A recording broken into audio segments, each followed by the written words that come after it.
Welcome to Beardy, Bruce Lee Central. Hey everybody, it's Birdie here. What's going on, guys? Okay, so this interview here was thought to be lost forever until I found it a few years ago in my archives, and I've been restoring it ever since. Now, the reason it's taken so long is because the audio was so bad you couldn't hear anything. So it's taken us a while, and now it's finally done. And this is one of the most important interviews, maybe the most important interview in Bruce Lee's life ever, because he talks about personal issues, being challenged to fights in Hong Kong, and his famous quote, "I have no fear." So here we go, guys. Enjoy. Bruce, as a screen tough guy, you're going to have to suffer what all movie heroes suffered. Challenges from exhibitionists and nuts asking you to fight, challenging you to fight. It's already begun to happen, hasn't it? Yes, it has. How do you deal with it?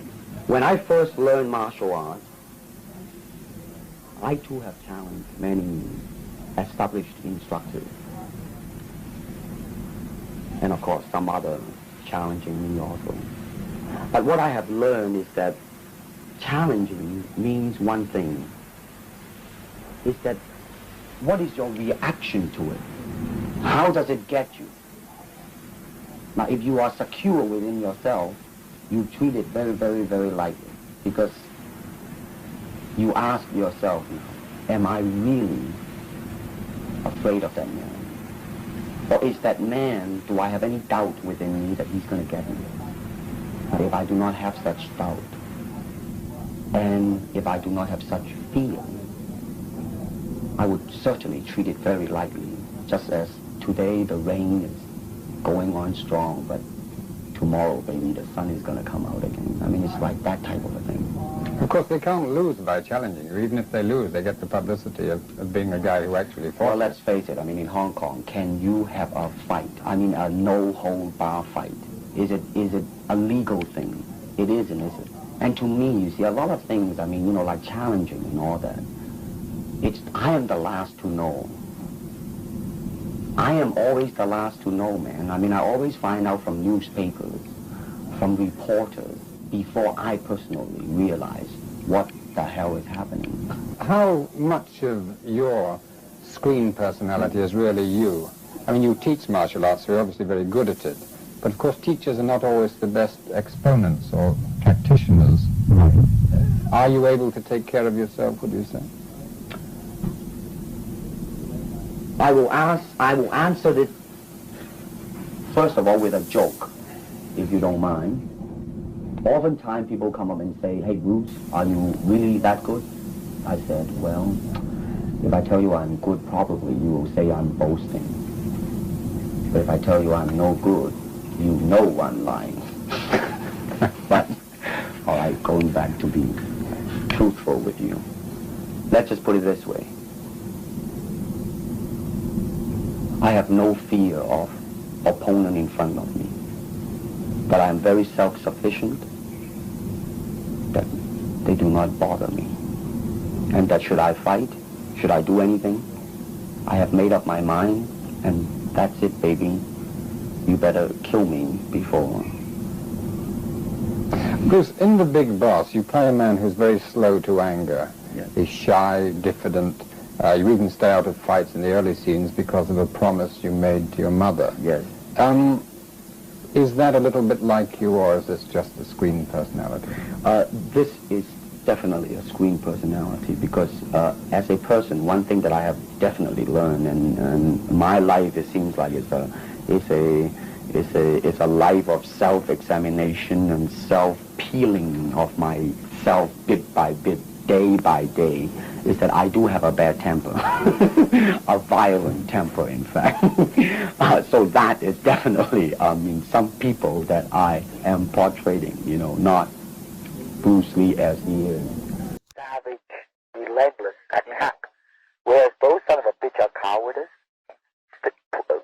Turning their heads, swinging their punch, and after the second round, they're out of breath. Oh, really? I mean, they're really pathetic looking. I mean, very, very amateur. Amateurs, yeah. I mean, even a boxer a boxer, when they concentrate on two hands, disregard how amateurish they are, they do their thing. That's right. There ain't no war. They're really. But whereas those guys go out there, they haven't decided what the hell they're going to use. Yeah. I mean, before they contact each other, they do all the fancy stands and all the fancy movements. But the minute they contact, they just don't know what the hell to do. Yeah. I mean, that's it.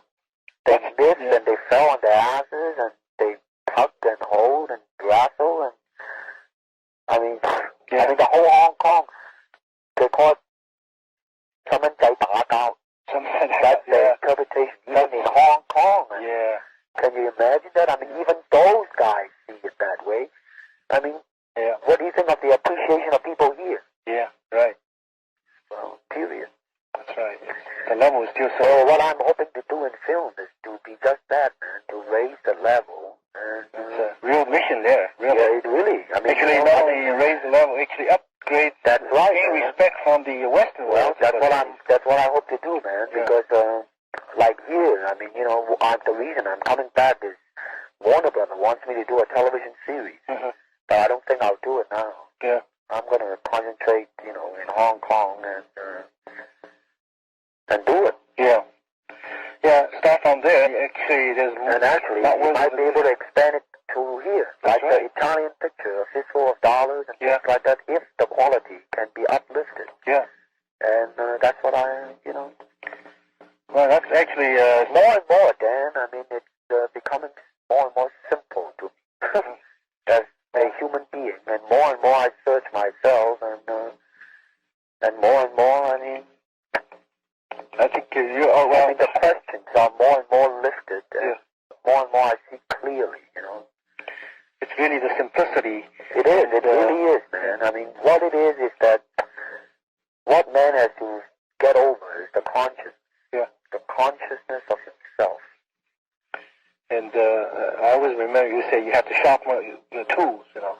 The basic tools. You got tools working properly, well, then you can use them. Yeah. You see, I mean, here it is. If you can move with your tools from any angle, then you can adapt to whatever the object is in front of you. That's right. And the clumsier, the more limited the object, the easier for you to pot shot it. That's what it amounts to. That's right. I think sometimes... and more, I mean, really, what it is that it utilizes the body to come to some sort of a realization. Disregard whatever your pursuit happens to be. In my case, is the pursuit of becoming moment to moment, whatever that thing is, and constantly questioning myself. You know, what is this, Bruce? Is it true or is it not true? Do you really mean it or not mean it? Yeah. Once when I found that out, that's it. I mean, like my coming back to refuse the television series is one of the major decisions. That's right. That's right. Well, you actually reach the point, you become very, actually quite philosophical. You see the ultimate goal. Well, let me say this. I mean, I haven't as yet been able to control my anger, which I have violent anger. This comes by season, by age. Well, not only that, but I mean, if I have given me the time to just stop for a few minutes, I will be able to control it. But unfortunately, I mean, like, let's say if 𝘽𝙧𝙪𝙘𝙧 is manly enough, instead of going to the newspaper or walk up to me and slap me, that's the end of him. I mean, I have yet been able to turn the other cheek, man. Well, in fact, I think the fact you right now, I would say 10 years ago, if they're 𝘽𝙧𝙪𝙘𝙧, you just say, okay, pick your time. I'm going to pick the time. Yeah. I will pick the time. You should. I won't even say anything. I'll just show up right in front of his door waiting for him. Yeah. That's all there is to it. I mean, I have yet refused one challenge ever since I was in the United States. Yeah. 𝘽𝙧𝙪𝙘𝙧 and all these bullshit artists, all of them. Yeah. So, mention it, I just accept it. Yeah. I mean, you know. Well, the fact that you're able right now to see... the first question I ask myself is that, do I have any fear or any doubt about this man? Yeah. I don't. Yeah. And do I know what his intention is? Yes, I do. Yeah. Then what the hell are you going to do about it? Nothing. Yeah, right. That's it. That's it. Well, I mean, it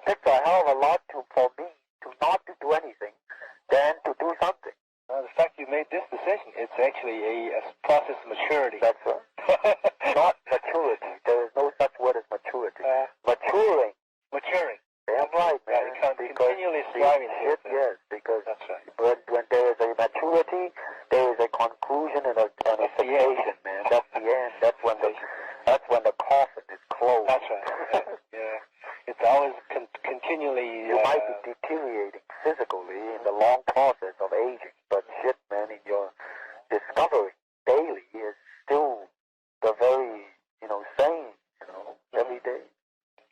Well, I think you're actually getting to a point where you remember the two Chinese scrolls, 以谋法, 为摇法, 谋汉, you're reaching these points, approaching these points. That's the most important thing. And because when there is a way, man, there lies the limitation. That's right. When there is a circumference, it traps. And when it traps, it rots. And when it rots, it is lifeless. That's right. Well, whatever you said has been making a great impact in my training, in my thinking of the martial art as a whole. I mean, it seems like once you talk to you and so on, work in this, you never would ever go